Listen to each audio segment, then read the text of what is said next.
Je suis le docteur Mohamed Slimane, je suis médecin biologiste, je travaille ici sur Dijon depuis à peu près 17 ans dans le domaine de la transfusion à l'établissement français du sang. Donc je vais vous expliquer vraiment sommairement pour aller, on va dire, à un objectif qui nous intéresse aujourd'hui, que contient le sang. C'est-à-dire en fait quand on prend juste une petite goutte de sang, ce qu'il faut savoir c'est que la partie rouge du sang qui représente surtout les globules rouges, c'est à peu près 43-45% de la masse du sang. Le reste, c'est la partie liquide dans quoi baignent les cellules qu'on appelle le plasma, qui est la partie nutritive du sang.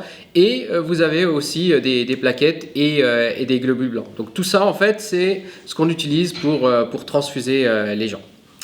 Maintenant, on va dire ce qui nous intéresse aujourd'hui. Ce qu'il faut savoir, c'est que la population d'origine étrangère représente à peu près entre 10 et 15% de la population. Ça veut dire que 10 à 15% des besoins sont couverts pour cette population d'origine étrangère.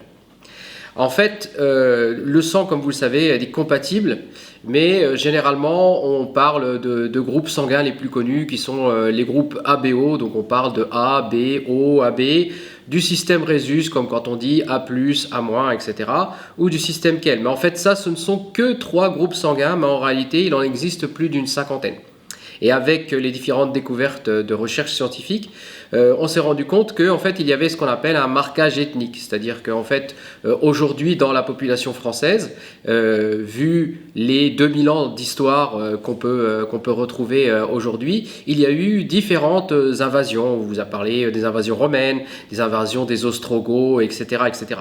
C'est-à-dire qu'en fait, génétiquement, la population française est complètement différente au niveau des groupages sanguins de la population, par exemple, allemande, suisse, italienne et de tous les pays voisinants. Mais c'est encore plus vrai quand on a, on va dire, des personnes qui sont françaises, mais qui sont d'origine africaine ou asiatique. Et là, en fait, on se rend compte que, au niveau du système ABO, on retrouve bien la compatibilité, mais par contre, si on va sur d'autres groupes beaucoup moins fréquents, en fait, là, on trouve que ce sont bien sûr 2 ethnies qui sont complètement différentes. Donc l'établissement français du sang a une démarche justement d'inciter au don toutes les personnes qui ne sont pas, on va dire, d'origine caucasienne, surtout comme on dit afro-antillaise ou africaine, Afrique du Nord ou quelle que soit, on va dire, la région en Afrique, pour essayer de couvrir les besoins en sang des patients d'origine africaine. Ce qu'il faut savoir, c'est qu'il y a des maladies qui existent et qui sont connues, on va dire, chez les personnes d'origine afro-antillaise, qu'on appelle par exemple la drépanocytose, ou les personnes du pourtour méditerranéen, qu'on appelle la thalassémie, où il faut un sang qui ait un typage particulier. Aujourd'hui, on arrive à suppléer, mais ce qu'il faut savoir, c'est que sur tout le territoire français, il y a par exemple plus de 12 000 patients, qu'on appelle des drépanocytaires, qui ont besoin de ces sangs rares. Et en fait, ils ont besoin de transfusion d'à peu près correspondant à 3 litres de globules rouges, et tout ça à peu près tous les 2 mois. Donc en fait, ces personnes ne vivent que par la transfusion.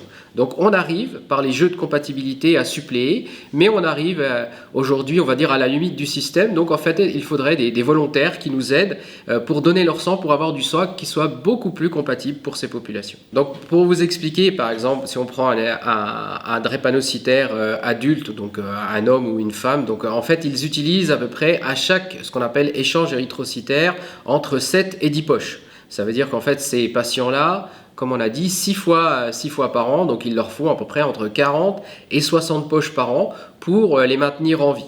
Donc en fait c'est grâce à la générosité bien sûr des donneurs qu'on arrive à maintenir en vie ces personnes. Voilà, donc c'est pour ça qu'on vous incite à venir donner votre sang, et comme vous l'avez compris, donc il faut donner régulièrement, ne pas se limiter à une fois dans votre vie, puisque ces patients ont des besoins qui sont très réguliers dans l'année. Donc je vous remercie pour votre écoute et je vous dis à bientôt.